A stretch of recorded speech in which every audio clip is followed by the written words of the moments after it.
Good evening, everybody. Madam Roy back once again. Well, let's see how many of you are without a date tonight or just had nothing to do, decided to stay home, and who might want to join my live stream. Well, we got two people so far. Honestly, I don't know what to talk about. I literally did this because I'm kind of bored. It's 8:30 at night. I just finished uploading today's vlog. And yeah, I just didn't have anything else better to do. I'm done with work pretty much for tonight. You can see that laptop back there.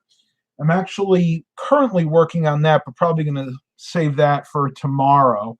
That's that HP ProBook. Hang on a second.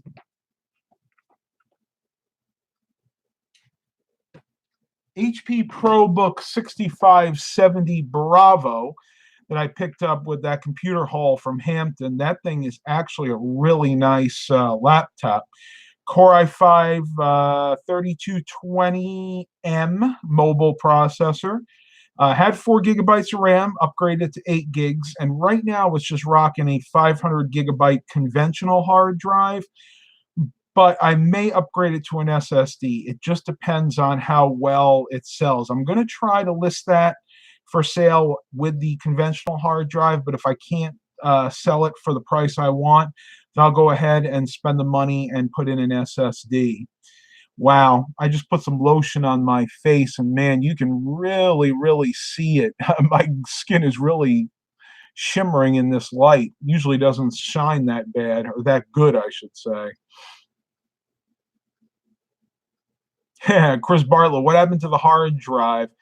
That was the vlog that I put up today. Yeah, this was a hard drive that I got in a computer from the thrift store. I think it was actually in a Dell Inspiron 530S for the small form factor one. And I took it out of that computer because that computer was junk. It was mainly for parts. And I went and put it in my drive toaster, checked it. It all tested good. Low-level format, which I usually do through Active Kill Disk with all hard drives to make sure there's no data left. Stuck it in one of those HP 8200 Elite systems, and as soon as I booted up, it said hard drive is an imminent failure, and I'm like, what? So I opened up Crystal Disk Info, and if you look, let me try to pull it up here.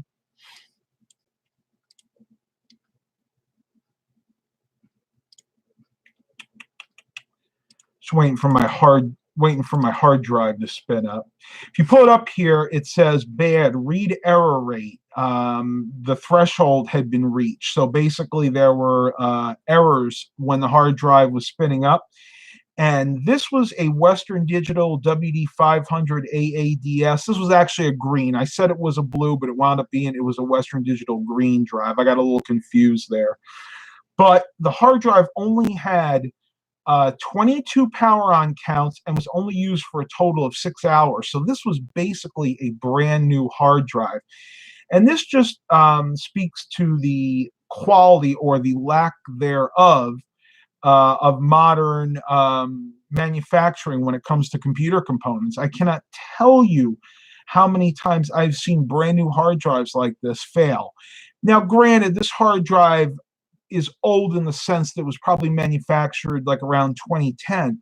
But I mean, this thing had hardly ever been used. And it just happened to be with certain hard drives, I've noticed the quality's gone downhill, and Western Digital Caviar Greens are one of those drives. Now, if that really was a Caviar Blue drive like I thought it was, then I can guarantee you that hard drive would have been good for a long time. It seems like the Western Digital Caviar Green drives and the Caviar Red drives, I've seen a lot of issues with those in the past.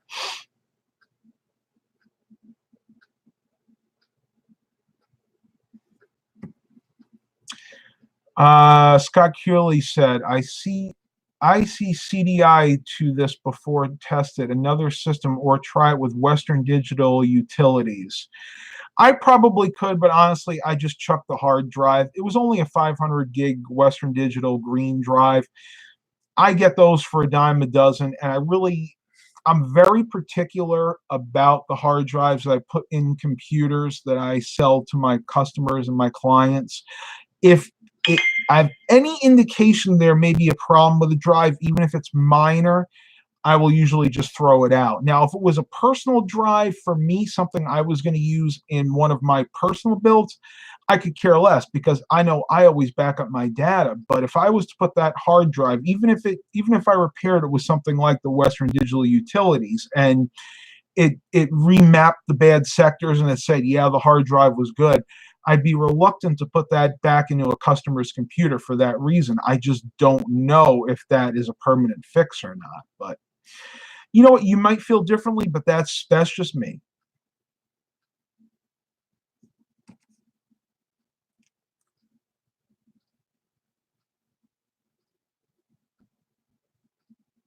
Goes Scott Keeley goes, that's strange for a Western Digital Green. Wonder if something had been done to it to cause it to fail. I had a customer kill a 250 gigabyte Seagate before.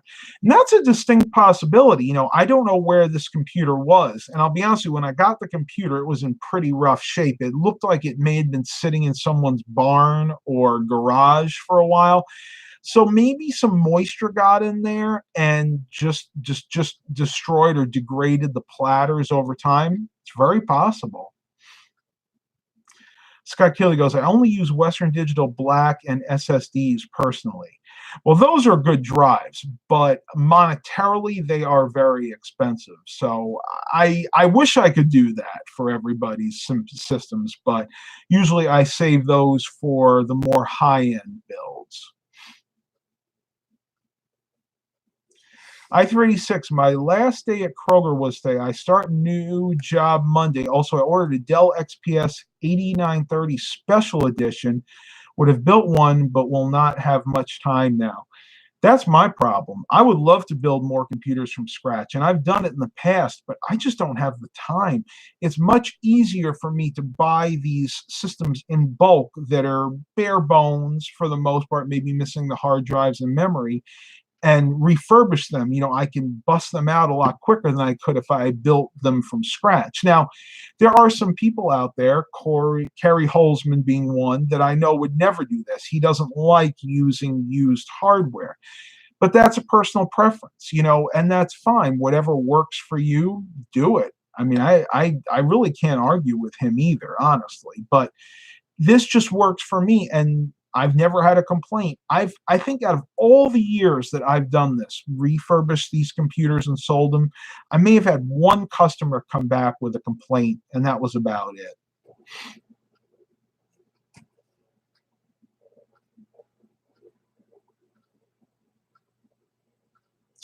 Mr. Jimmy, I used a hard drive once with a couple of bad sectors, but I partitioned it to not use the bad sectors. Okay. That is the one situation where I would be okay using a hard drive that maybe had a few bad sectors. My threshold is 10.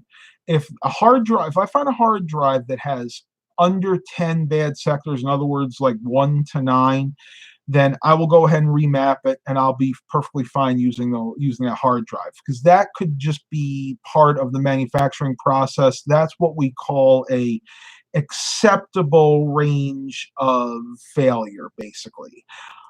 But if it's any more than 10, then I start questioning the stability and the durability of that hard drive. Some people have different thresholds. I know some people that are okay with 30, 40, 50 bad sectors. And yeah, there is a chance those hard drives can still be good, but when you start seeing a higher amount of bad sectors showing up, then there's a good chance that there is a structural problem with the hard drive. Generally, it's usually a problem with either the platter itself or the hard drive, the head. Sometimes if you see these bad sectors, the head is weak and it's intermittently making contact with the platter and scratching it up, and that can cause bad sectors. Or I've even seen it to where the platters, when they constructed the platters, they didn't use what's a good word for it? They didn't use the proper mixture of metals to make those platters, and therefore the platters started to degrade. So to the short answer, I know it's not short now, is I really am very reluctant to use hard drives that have more than 10 bad sectors. Rebecca and I are watching from the campground with my MacBook Pro Wi-Fi tethered to my phone. Awesome. I'm glad you're getting away, Eric, because you work really hard, and you and Rebecca both deserve a good vacation. How do you like my wallpaper back there? I was watching Corner Gas, and I just decided to do this live stream, and I love that. I'm telling you, my Amazon Fire Stick over there is great. Right before bed, I'll turn that on, watch some Corner Gas, or maybe couple old episodes of Growing Pains. Unbelievable. It amazes me the technology that is in that little tiny Fire Stick. And the remote is so cool too. I mean, it's the easiest thing to use, really. You got play, pause, forward, the backward button, stop, home, and then you got your wheel, very reminiscent of the early iPods. They had the same kind of wheel with your push button. You get your arrow keys, and then you have your microphone, which basically just asks Alexa. So let's do that real quick. Alexa, what is the weather like in New York City right now? Right now in New York, it's 66 degrees Fahrenheit with mostly clear skies. Tonight's forecast has just a few clouds in the sky with a low of 64 degrees. Boy, I really wish it was that cool here. When I took my bike ride earlier, I must have sweat through 2 shirts, honestly. It was in the mid 80s here, and the humidity was off the scale. Scott Keeley goes, although buying on eBay, I rather use them refurbished because a lot of times nothing's actually been done. They list as refurb to get more out of it. I hate scams like that. I do too, because it gives people like me that actually sell refurbished computers a bad name. And there is a lot that goes into refurbishing a computer to make it sellable under that nomenclature, refurbished. And I actually just ordered some hard drives on eBay for these said computers. I was actually really surprised that I won this auction. I was bidding on a lot of 5. These are Dell branded 2 terabyte 7.2 RPM, so 7200 RPM 3.5-inch SATA drives. These are actually SATA 3 drives. Now, normally I would pay about $25 a piece for those hard drives used, and that's actually a fair price. I put a bid in for 100, figuring I'd probably get outbid, and wouldn't you believe it? I won the auction for $87.67. Now, I will warn you that you have to be very careful when buying hard drives on eBay, especially used ones, because these people that sell them that are usually in the IT, and even if they are in the IT profession, don't always check them as thoroughly as I do. A lot of times I will find at least 1 or 2 drives that have errors past what I would consider usable. So what you want to do is, you're buying hard drives on that, you need to make sure that the eBay seller accepts returns, and in this case he does. Within 30 days. Now, you will have to pay the return shipping, but he'll either give you a new product to replace it or refund part of your money.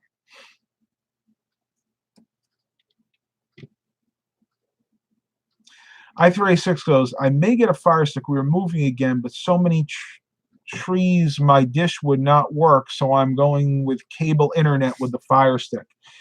That's a great option. A lot of people are cutting the cord, so to speak, when it comes to cable, or, what would you call it, cable or satellite, because it's so expensive. You can stream almost anything now with an Amazon Fire Stick. And if you have Prime, it's $100 a year, which makes it what? under $10 a month, and you can stream almost anything. So what do you pay a month for just cable? I know most people, and we're included, we actually have the Fios package, the basic one, and just for the TV, Fios TV alone, we're paying about $100 a month. And it just boggles my mind. I keep telling mom and dad, hey, we need to cancel that and just use streaming services. But dad's on board, mom not so much.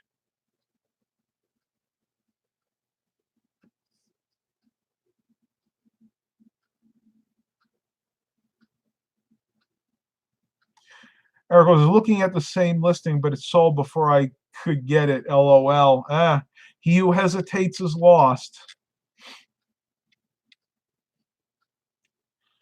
Charlie Lipinski, I bought an iPhone 4S for $40 and restored it to iOS 6.13 from iOS 9.3. Wow, I didn't even think the 4S could run on 9.3. And if it did, I'm sure it was really slow. You know me, I'm not much of an Apple fanboy, but that is pretty cool if that's what you're into. Who else have we got here? Carrie is also never wrong. I wouldn't say that. He is very intelligent, but nobody and nothing is infallible. Believe me. There's one thing I've learned in my 36 years on this earth: everybody makes mistakes. All right, we got Rick Lakes. Rick Lakes says, I do custom builds and I only use new parts. Again, I'm not saying that's a bad thing. I'm not saying it's a bad thing. It's not. But it just depends on your clientele.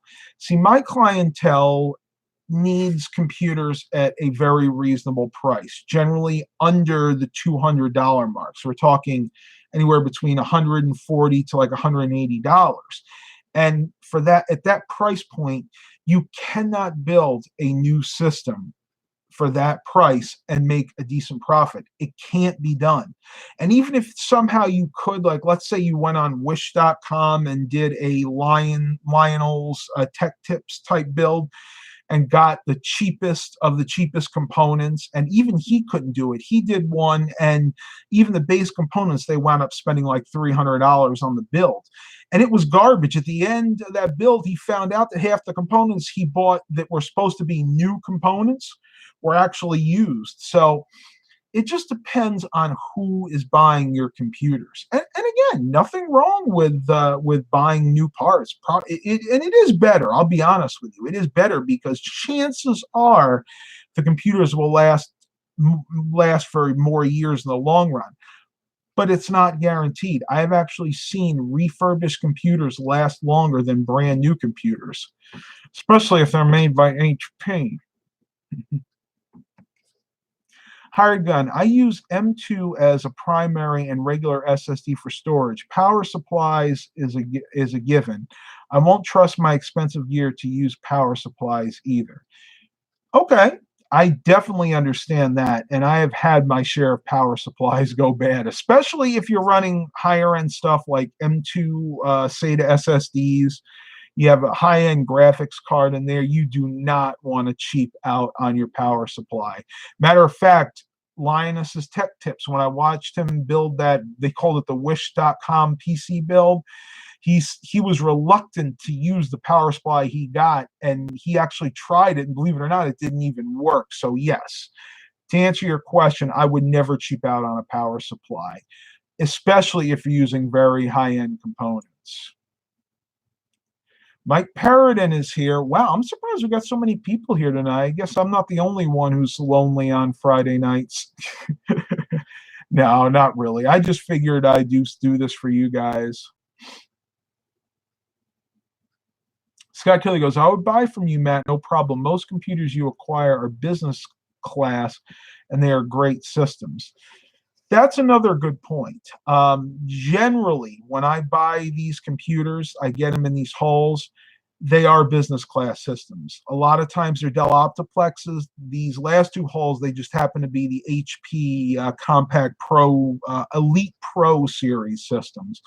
And I like them because of that. Business class systems will always last you longer. They're built to spec, they're built to business spec, which means they have better power supplies, they have better cases, they have better cooling fans, and they use better components in general. And generally, they will last you. I think the latest statistics were like 35 to 45% longer than their consumer grade counterparts.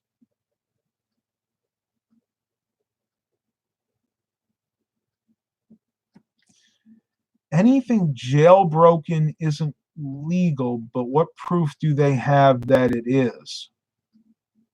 Oh, wait a minute, I missed something here. Jailbroken Fire Stick, is it legal? I see that.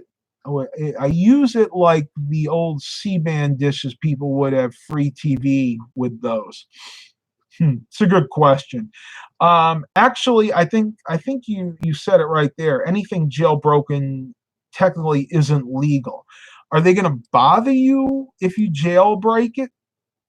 Probably not. I generally don't jailbreak anything. I think the only thing I ever jailbroke was maybe an old iPhone 3GS, my old iPhone 3GS, just for the experience, just to say that I did it. But I've never like jailbroken a phone or a tablet or anything like that because I didn't want to, one, I didn't want to void the warranty, and two, I didn't want to void the support either, because when it comes to those kind of devices, sometimes even I need support.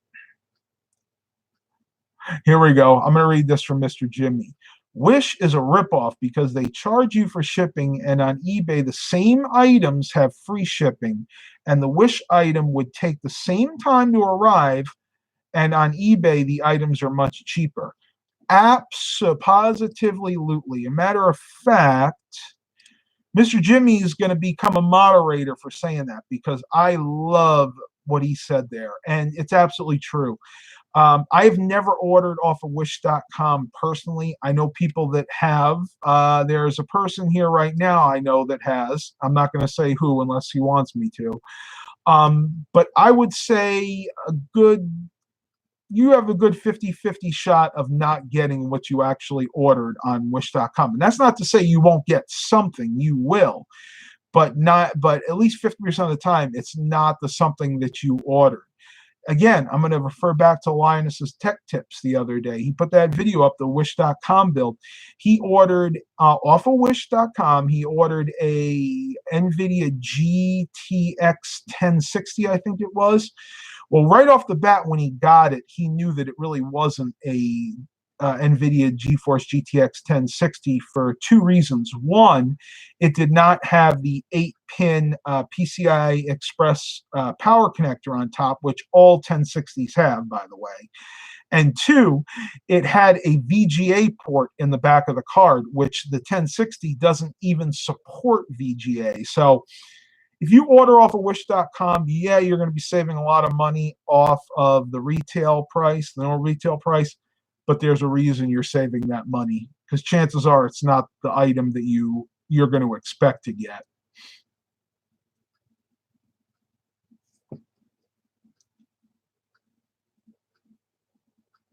Interesting. I ran into the same thing with Amazon too. I found more than one thing that was cheaper when you factor in the free 2-day shipping. Yeah, absolutely. I am a big eBay fan. I buy most of my online goods through eBay just because I like the format. It's familiar to me. But there are times that I will shop Amazon, especially if I think the item that I'm looking for on eBay is a little bit too expensive for what it is. And I don't want to give any statistics, but anyway, what I'll do is I'll go over to Amazon, look at the same item, and I'll price them out. And yeah, sometimes Amazon is a little bit cheaper.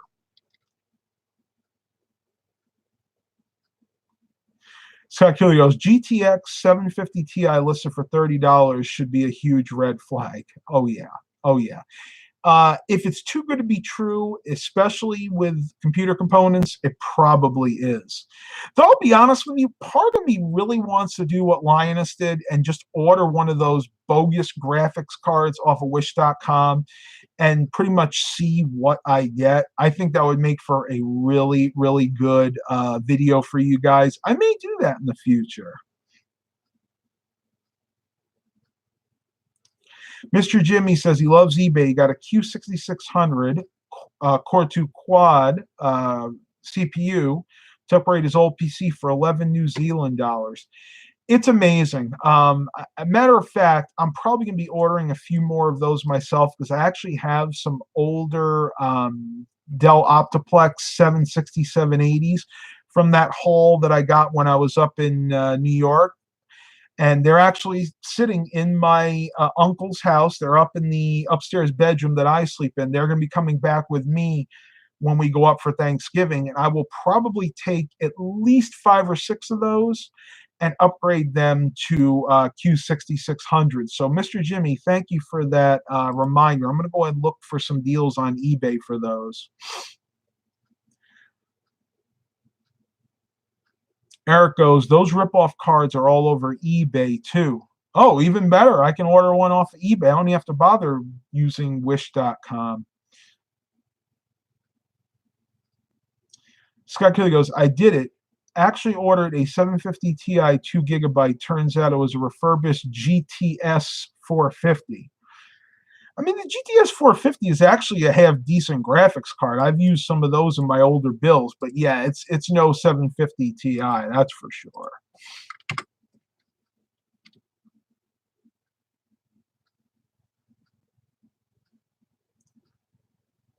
Yeah, Eric, I'd love a Q6600 if you have an extra one. You know what? If you guys want to send me some items to review, or you just have some items that that you want me to have for whatever reason, I do take donations. But you'll have to message me privately because I am not comfortable giving my home address out through this form for obvious reasons.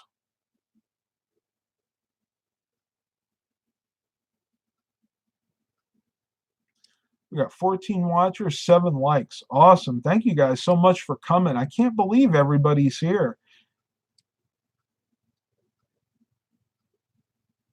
Oh, looks like the Pro Book is ready for my input. I'll have to take care of that after. I said I was going to wait till tomorrow to work on that, but you guys know I can't do that. You know I gotta see how good that computer works.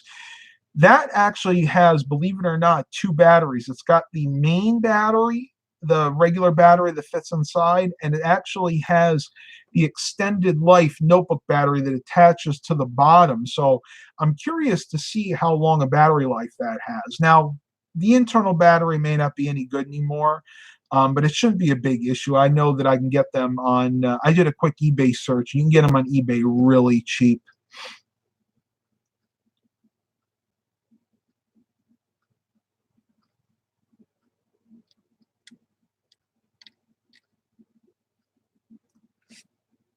Mr. Jimmy goes, yeah, most of those cards are GTS 450s, 1 gig. My mate got the same when he bought a scam card off eBay and then contacted the seller, got his 47 New Zealand dollars back, got a free card. He flashed the BIOS back to the GTS 450.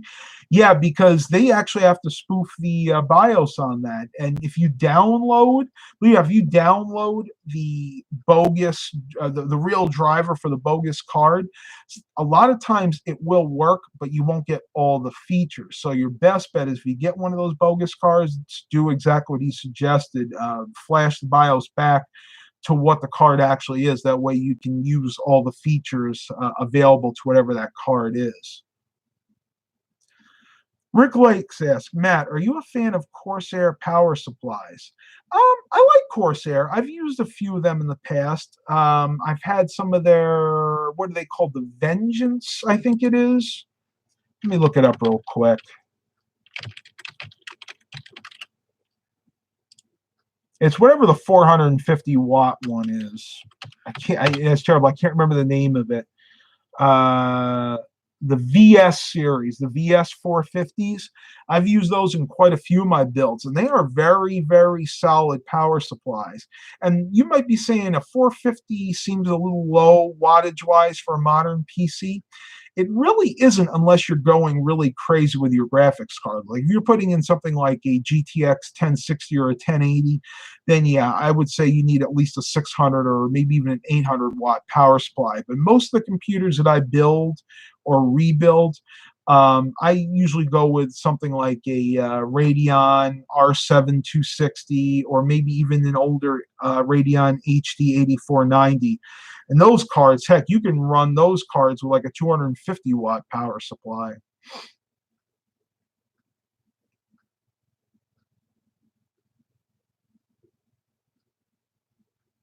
Hard Gun asks, would you be interested in an AMD 8350 motherboard and 16 gigabytes of RAM? It would be a donation. Yeah, absolutely. I'm going to see how you guys can even message me. I've been trying to figure that one out. Maybe Eric, you could help me with this. How can I send people my address without having to give it to every single person on YouTube? So I think they did away with the messaging, the personal message app on YouTube, if I'm not mistaken.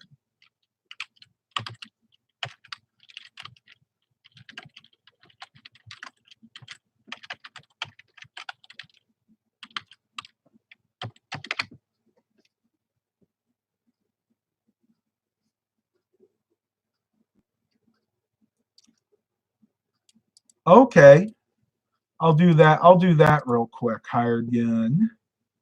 That is a very good idea. I didn't even think of that. I can actually email people.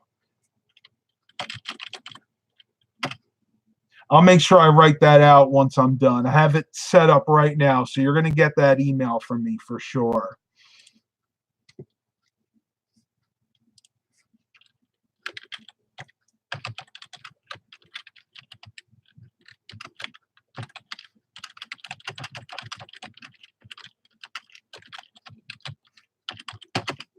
You'll get that soon. Yeah, me too, Eric. Private message through Facebook or an email. Yeah, I wish they didn't get rid of that. The PMs through YouTube. I mean, I get it. I guess a lot of people didn't really use them anymore, but it was still really convenient for this exact purpose.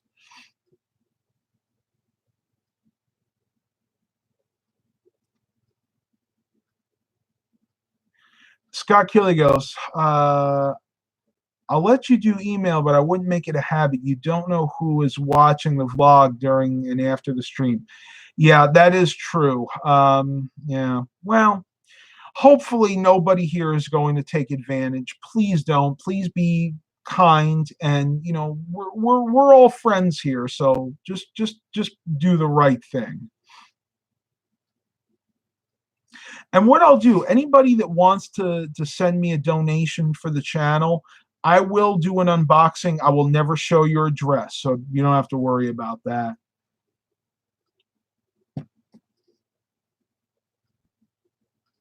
Okay, it's a burner account. That's really smart too.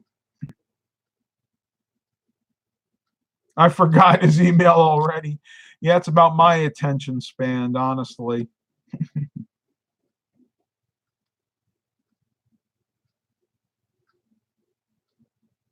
Scott Kelly goes, you could show my address. I don't care. Not much to hide. LOL.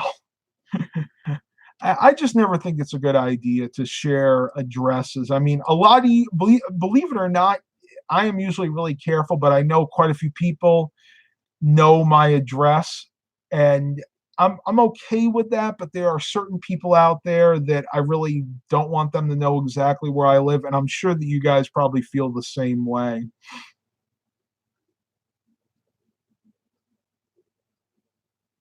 Scott Keeley wants to send me LEDs for the Suburban. Oh, that would be interesting.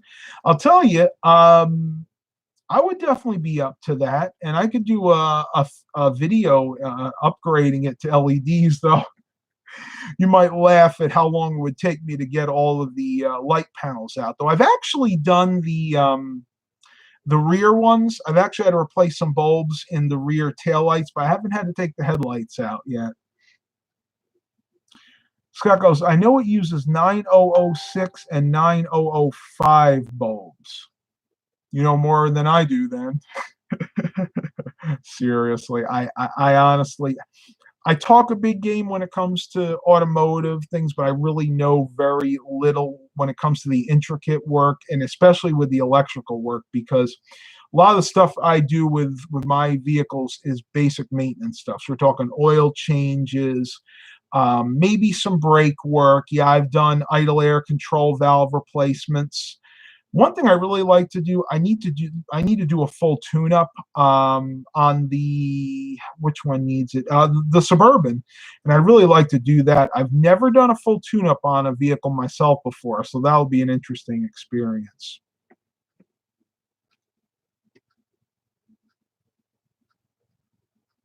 I-36 is where I live, is private property. It might not be good if someone drove up.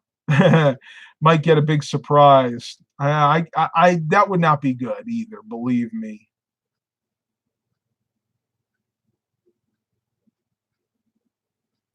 Yes, let me go ahead and do that real quick.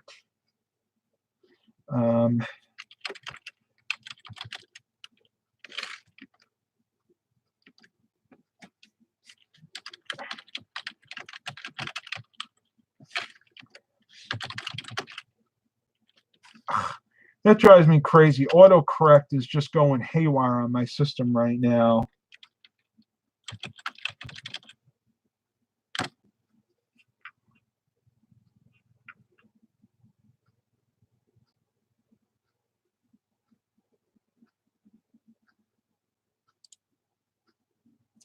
All right, Hired Gun, I sent that email out to you. Let me know if you get it, if you're still here.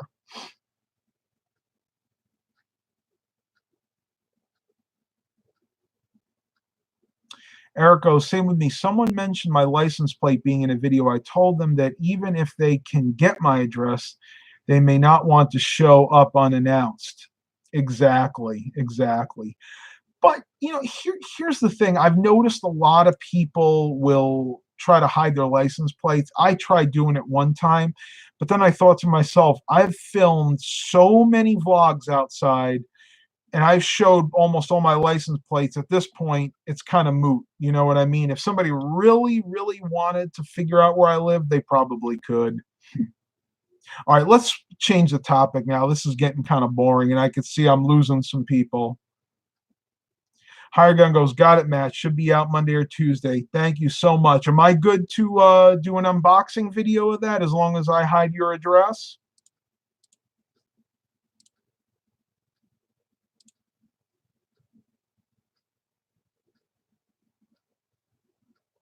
Scott Kelly goes, I know some auto with lighting. I know the front turns are 2357 NA and your rears are 3057, 3157.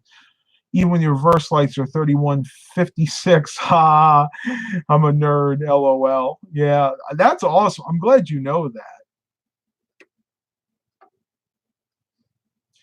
And guess what? We are adding Hired Gun as a moderator for the donation to the channel. See if you participate, and you never know. I will make you guys moderators. I always thought, yeah, Scott Keeley is a moderator. I thought, yeah, there we go. Skin is really itchy tonight for some reason. Chris Brawler goes, I need spell check, but I always get nowhere near what it says. Same here. Absolutely. Wouldn't want that authority. Okay. We'll hold off on that then. Scott Keeley asks, any garage sales coming up? Yes. As a matter of fact, I think I have 3 pegged for tomorrow. One is actually, hang on, let me pull it up.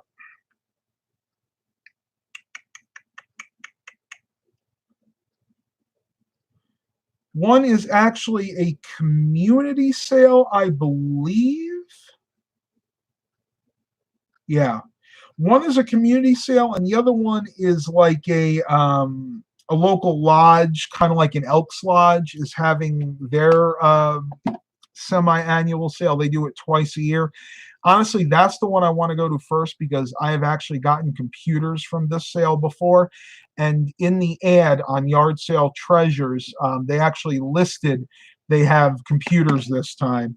And for those of you that are wondering, I use the Yard Sale Treasure app, which you can find in the Amazon, in the Google App Store and the Apple App Store. And let me see if I can pull it up real quick.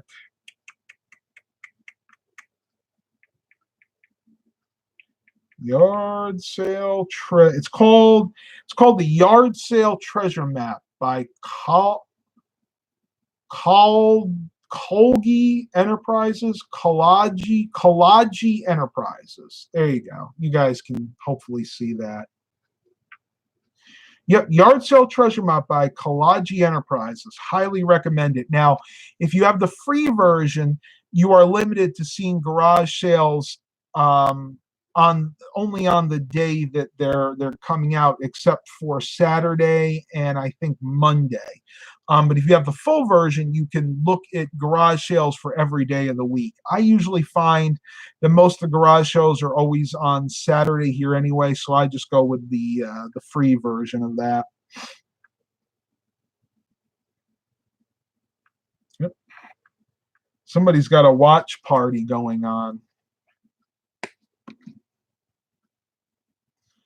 You have to go early, Matt. Yeah, very early. We're talking like before 7 o'clock to get the really good deals.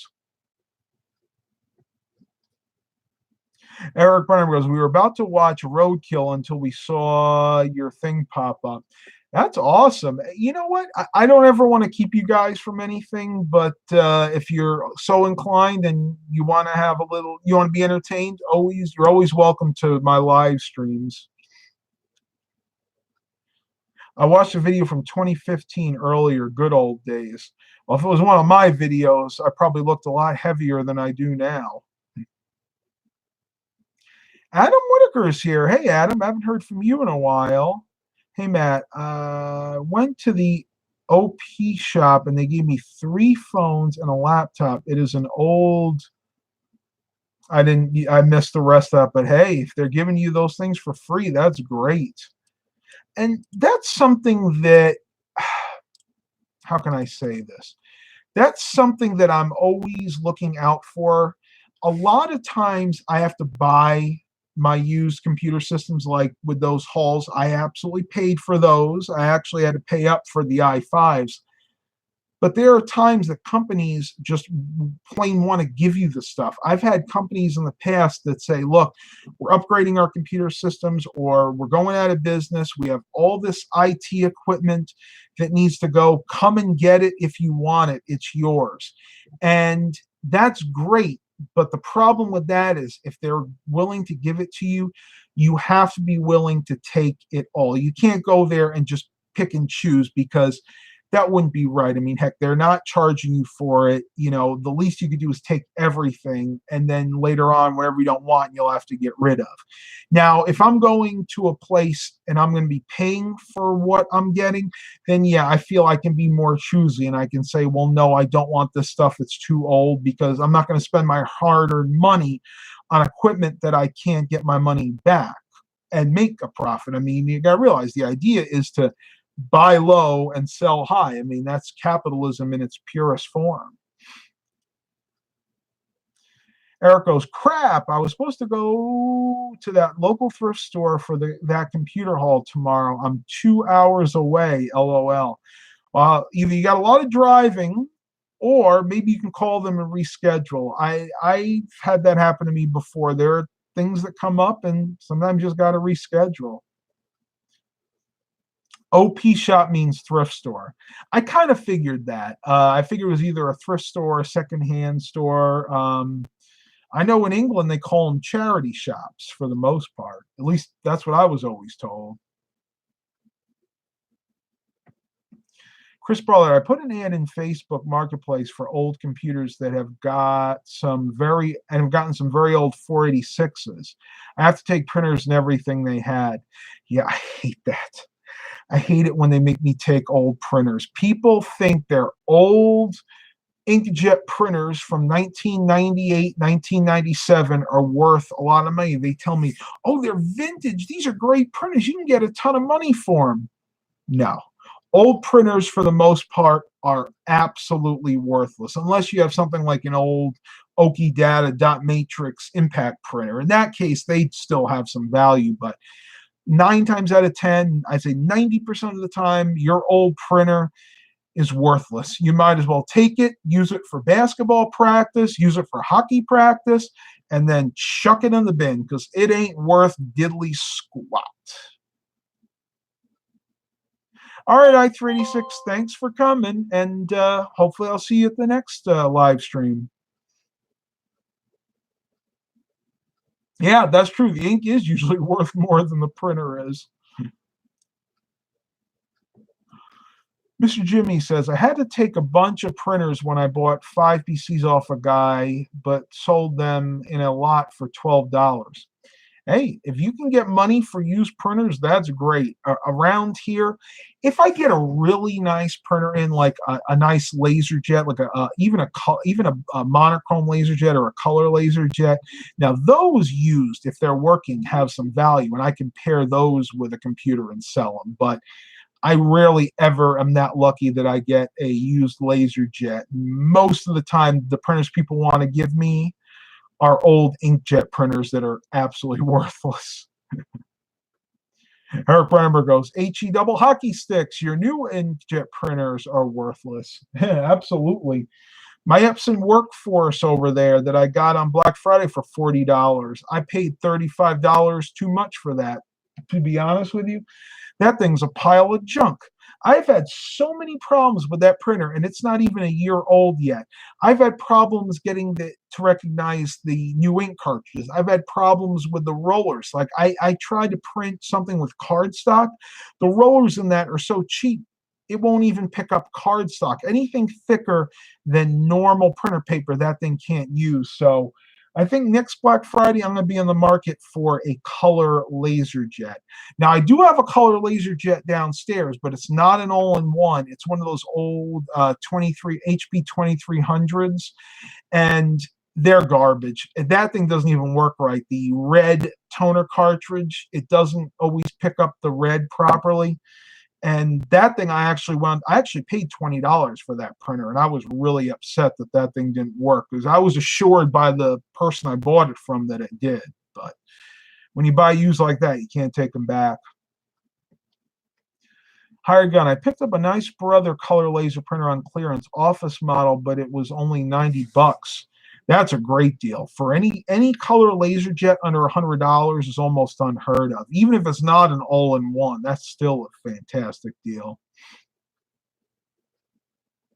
Mr. Jimmy, they just opened a Salvation Army store, 25-minute walk from my house. I'm going to check it out tomorrow. Hope there is something good. I hope so too. Hey, you're going to get a lot of steps in. That's always important.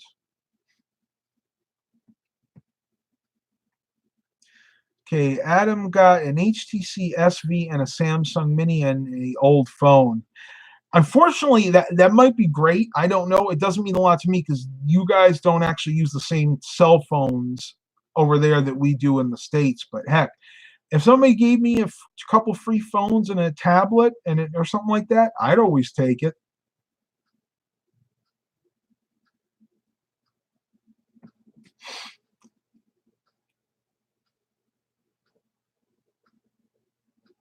Scott Keeley, getting another car next weekend. I'm hoping the 7th time's the charm. 7 times? Oh, you got to tell me the story about this. I haven't heard about this. Is that like one car or a lemon issue? Like, did you have to take your car in 7 times and they finally replacing under the lemon law?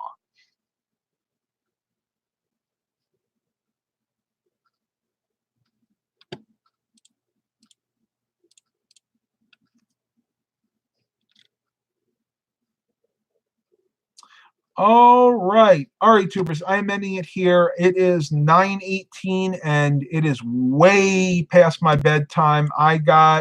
Before I go, I'm going to give you a quick fitness update for those of you that are interested. I am down to 205 pounds. So I am 5 pounds away from my ultimate goal of 200 pounds. I fully expect to get there within the next month. I wound up taking 2 bike rides today. I did approximately 13, maybe 13 and a half miles on the bike. I got in 18,600 steps. So I burned 4,336 calories today. I'm keeping up on my fitness promise to you guys. You guys out there are great. You are keeping me honest and you are keeping me motivated to keep going and keep the weight off. Because if I didn't have to be what's the word accountable to my YouTube audience, then I probably wouldn't be doing this. So you are really helping me out. I'm helping you, a lot of you out at the same time. Couple more questions and then we're going to end this because I am getting really tired. Scott Kelly, 2010 Pontiac Vibe 2.4 all-wheel drive. Talk about old man car. LOL. The Vibe. Yeah, the Vibe is actually a Toyota, if I'm not mistaken. It's made by Toyota, but they just basically sell it under the Pontiac. They sold it under the Pontiac name when Pontiac was in existence.